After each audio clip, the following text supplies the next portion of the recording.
Hey there, so I've got another deck guide video for you. This one is sort of a repeat. I did a Grand Inquisitor yellow deck guide during set 1, but I think Grand Inquisitor has gotten a lot of new tools and this deck has gotten more competitive now that we've gotten a bunch of new cards.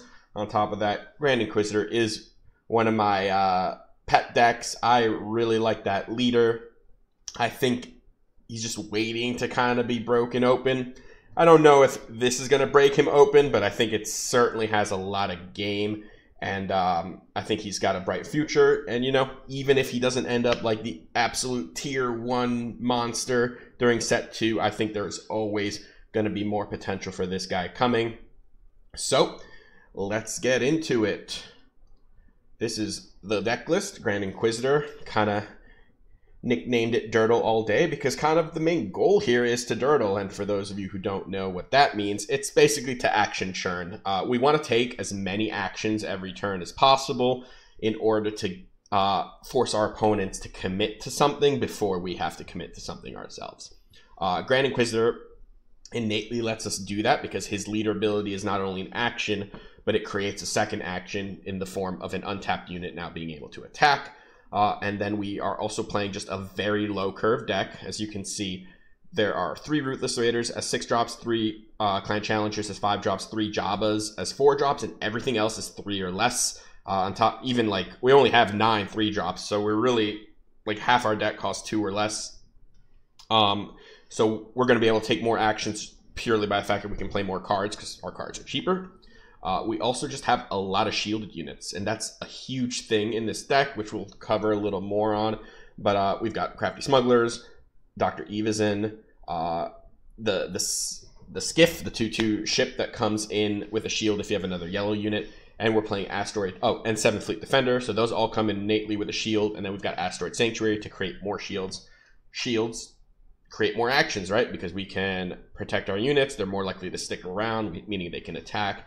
Grand Inquisitor can ready them without killing them. So lots of dirtling, lots of action churning in order to create board states where we have a lot of units in play to poke damage through, spend a lot of time before we have to commit to one of our bigger power plays. All right, so we talked a bit about this, so a little more on this. So dirtling. A lot of our units, basically every unit in this deck except for Greedo, can survive a Grand Inquisitor action. The other unit that doesn't really work with him is Ruthless Raider, which is there purely for sneak attack. Yeah, so our units can come in and hit face. So this is an aggressive deck. We often do want to do that. It doesn't mean we willy-nilly break our own shields just to get face damage, because if we're going to lose initiative by doing that, it may not be worth it, right? Let's say you have the 7th Fleet Defender in play with a shield. Now you have, it's your priority. If you ready your 7th Fleet, your opponent can claim. You get your 3 damage in, but then they might just kill 7th Fleet as their first action. And really, we didn't get anything out of that, because if we had just claimed, we would have been able to first action attack 7th Fleet, right? So it's not that we're always bashing our own units, although we love getting cheeky damage in, especially when our opponent has already claimed. Then it's a pretty good call to just like find a unit to ready and get some damage in, because we want to pressure. We want our opponents to be scared of a big Grand Inquisitor turn, especially on his flip turn, or even earlier than that with sneak attack. We want to present dangerous situations, and often if our opponents are taking like 12 damage, they're there, right? You can kill people out of nowhere with this deck, so that's why it's so important to be able to action churn. Bayzine helps with this too, right? It's a unit that opponents don't really want to kill. It's a 1/3, but she can absorb a Grand Inquisitor attack, meaning she can attack twice in one turn, essentially creating 3 actions from that one unit.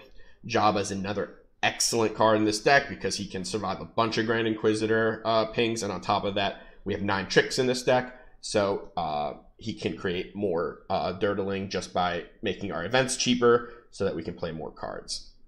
I put Crafty Smuggler and Asteroid Sanctuary, the shield token here, right? That's symbolic, right? Shields create more actions, especially because our units are sticky. Shielded units are hard to remove, so having them in play means more likely that we can take actions with them, right? if that Crafty Smuggler was a Battlefield Marine, I know, we're not playing Battlefield Marine. Let's Fugitive Wookiee, like the 3/3.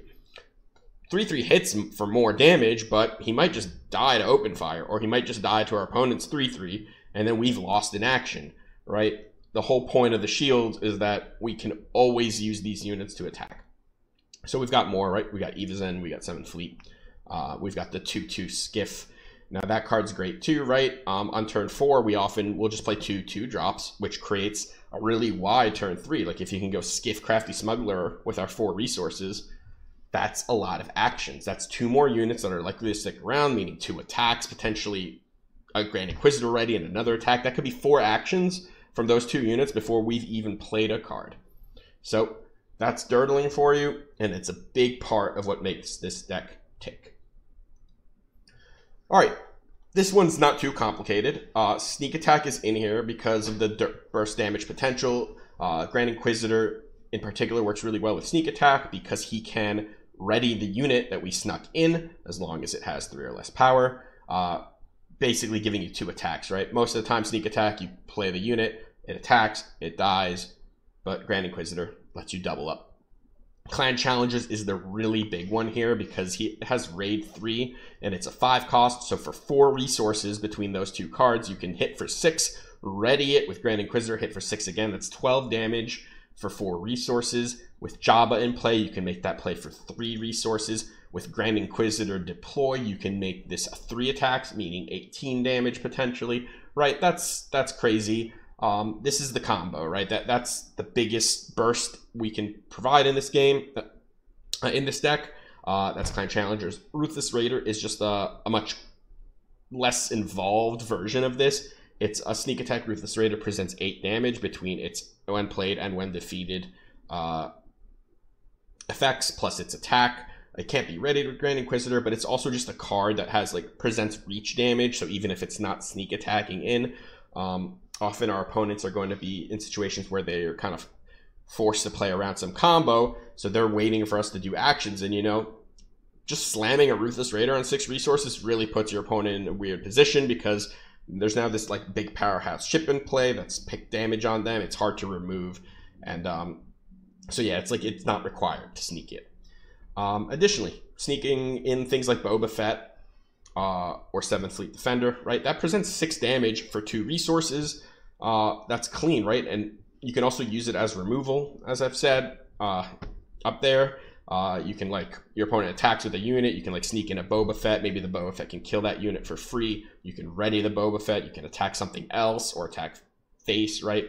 It's a pretty flexible card considering it's this all-in sort of combo card. But there's situations where you just sneak in a 3-drop and it's actually a lot of value, and this card can be fetched with Jabba, which is really important. So yeah, it's great. It works well in this deck. All the units love this card, and just wait for that game where you do 18 damage with Clan Challengers and you'll be in love. All right, a little bit on Jetta. So Jetta is a base that doesn't get played very much, and I think it's mostly regarded as not very good, but I think it's quite good with Grand Inquisitor because it does basically is just removal in this deck. Because Grand Inquisitor's ability to just ready any unit that comes into play, you can lead off any turn with a Jetta, right? Let's just say we're on turn 2. Our opponent played Sabine Wren unit. Off the top, we Jetta that Sabine. We can then play our 3-drop Boba or something, ready the Boba, kill the Sabine, right? Being able to ready any of our units to then kill whatever we Jetta is great. And it's kind of important because we do not play a lot of removal in this deck. So Jetta really helps us in the early game, in the first few turns, get to a point where we have more units in play than our opponent, which is also important in this deck because, as we're talking about dirtling all the time, it's key that we have more things to do than our opponent, and Jetta allows that to happen. It's also a free action, so on that dirtle turn, on our 6 resource turn, if we still have Jetta, having another action to use something, maybe protect our deploy, maybe protect our sneak attack Clan Challengers, it's a pretty flexible card. It works really well against like A-Wings or other weak space units, right? Especially with 7 Fleet Defender, being able to just kill those units, keep your unit in play, and stay ahead of tempo. All right, McClunky, new card, love this card. This is probably the best I've seen McClunky perform. It's great with Java, right? It can fetch it and make it 0 cost. We're playing a lot of cheap underworld units like Greedo, Dr. Evazan, Bazine, and a lot of them, and Crafty Smuggler, right? I didn't list all of them here, but a lot of them work really well. And being able to McClunky something that's lost its shield is powerful. McClunky also kind of creates 2 actions, right? Because we can bounce something and then replay that card if it's a cheap one, like Greedo or even our 2 drops. Dr. Evazan in particular is a card that I think without McClunky and other is sometimes a huge liability, but I like him with McClunky because once he loses that shield, you can get him back into your hand. Bazine is great, right? Bazine is just really important too because we are a combo deck and there are very particular things we need to rip out of our opponent's hand, and knowing when the coast is clear so that we can like sneak attack clan challengers is huge, right? That's a play on 6 resources that we can make, right? We can go Bazine. Okay, they got 1 out to this clan challenger thing. We rip it, then we can sneak attack our clan challengers and get that 18 damage in, right? Bazine is really good here, and the fact that she's underworld plays really well with McClunky. There's also, you know, we play Punishing One, which is a 3/4 underworld ship. Honestly, that card is not like super impressive in this deck. It's basically like a worse version of 7th Fleet Defender because it doesn't come with the shield, but it gets that health buffer. But we want to stay in space, so it's just been good enough. But it does also trigger McClunky. And yeah, it's also a big reason why Greedo is still in this deck, because Greedo has definitely gotten a little worse in like set 2. At least it feels like that to me in my testing. There's just more incidental 1 damage pings like Bosk or Cad Bane. There's more people playing shielded units, which trade with it really cleanly. There's like 1/4 potentially out of like Villain Blue with the grit units. So Greedo's not amazing, but it's still a 3 power 1 drop, and it still works with McClunky. So for now, he's still in there, although there's definitely options and wiggle room with that. All right, just a little bit on the Blaster. So Blaster's great. Like there's nothing like really specific about this deck that I want to mention about Blaster other than like Bazine and Jabba. So like Jabba's great with the Blaster, turning him into a 4/8. Bazine's actually the only unit that can hold the Blaster and then get double attacks in. But there's times where you just want to play this card for 1 and get 2 damage in. Like your opponent claims you like can stick a Blaster on something and attack. We want to chip damage away whenever possible. Bazine is great at that because sometimes you might be able to get 2 attacks in with that Hotshot Blaster. And yeah, like these are a couple of good targets for it, but just don't be afraid to just chuck this out as a 1 cost thing and get your value out that way, which is not something I've seen many people do yet. It's a pretty flexible card, and yeah, try to get it on Jabba too, and it makes Jabba a pretty substantial threat. All right, so to wrap up, we got a few notes on like potential other cards that I want to talk about. So the first one is the bounty package. That mostly includes Django and Chrysanthemum as like your bounty payoffs, and then I put Guild Target and Enticing Reward up here. There are other bounties. I've opted away from this. I didn't think it fit cleanly into this deck. I don't really love the bounty payoffs outside of Bosk in general because I think your deck just needs to have too many bounties for these cards to be reliably turned on, and at that point your deck becomes very cluttered. The bounties themselves aren't fantastic if you're not like double triggering them with a Bosk leader or getting like free pings from your Bosk leader. So bounties as a whole have kind of disappointed me in this set. And although Django and Chrysanthemum look like automatic slam dunk cards for GI, they are essentially pretty weak units if you don't have bounties in play. And if you want to play bounties, you're probably going to need like 9 or 10 of them before these cards are reliably turned on. And you end up in situations where you either draw bounties and you don't draw your payoffs, you draw payoffs and don't draw bounties, and it's pretty awkward. On top of that, the units themselves are a little expensive, and the way I have liked playing GI and the way that I've seen it work the best is with a very low curve so that we can dirtle, and these units are kind of not helping specifically with that strategy, and it's why I have opted away from this package. All right, so these are other events that I'd consider, and these are things I would consider, like Force Throw and Pillage would be for discard. Now, Force Throw is not great in this deck. I don't actually have any Force units other than Grand Inquisitor in this deck. But if you were going to play Force Throw, you might consider playing things like Fifth Brother, Seventh Sister. Shoot First is a fantastic card against Sabine, and it is also a trick. So it could be like a sideboard thing. It could move into the main deck. Daring Raid.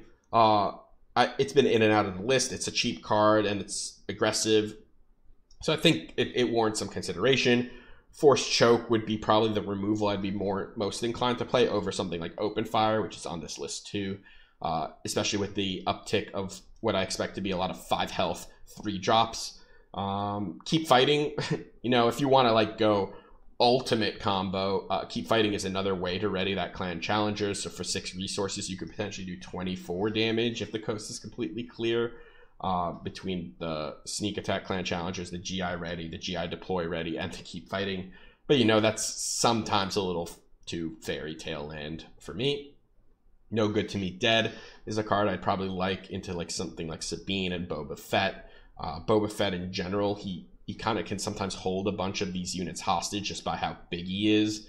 It makes it difficult to deploy into him.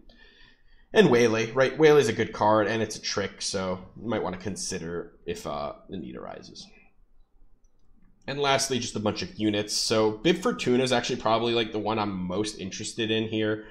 It would probably be my Greedo replacement if I decided that Greedo was just too vulnerable. It's just another shielded unit. It's also an Underworld. I don't think we'd use it too often for its event discount, although he can make the sneak attack even cheaper. But mostly, the shield is so good that he might just be worth the spot there. The Starfighter as well. It helps a little bit with the dirtling. It helps a little with the Evazan situation where you can bounce him back to your hand once he loses his shield. And it works well with Grand Inquisitor. It's a solid card. It's just very situational. So it's been in and out. Mahdi, more combo stuff. The TIE Fighter, right? It's just a good card. It has nothing to do with GI. Fifth Brother, Seventh Sister are on this list. It's wild that Fifth Brother's not even in this deck anymore. He's just so vulnerable to so many things. And we're not playing any Force Synergy. So I thought the 9/3 drops I'm playing right now are all better than him. And I think there's a good chance that Deathwatch Loyalist is also just better than him, although those two are pretty close. Seventh Sister, on the other hand, is solid, but there's Chrysanthemum. They're both like chunky 5-cost units that work with GI's ability surprisingly well. She does have like a really good sneak target just because she can, if you get 2 attacks with her off sneak attack, she could potentially deal 6 to base and kill 2 little guys or kill 1 big guy. So she's definitely a consideration. Toro as well, especially if we add more bounty hunters. We don't have a ton, right? We've got Boba Fett, and I think that's the only one. But I would definitely be playing Toro if I moved into the bounty version, which would have Django and Chrysanthemum as more triggers for him.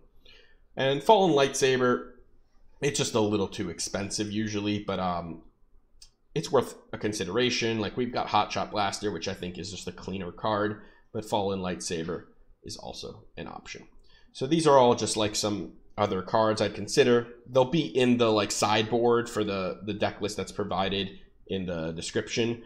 It's not like a true sideboard. I still think this is too early to make real sideboards. It's what I consider a maybe board until I get a sense of what I'm going to be playing against. There's no use to really making a 10-card sideboard because it might have nothing to do with what the meta is.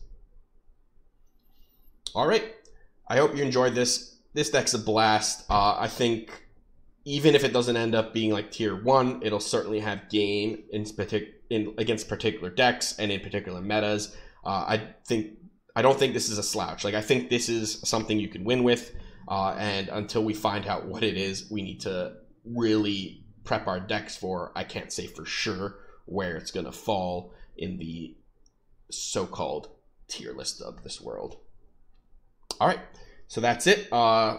If you made it here, I hope you can take a moment to subscribe to the channel. It helps a ton. And until next time, take care.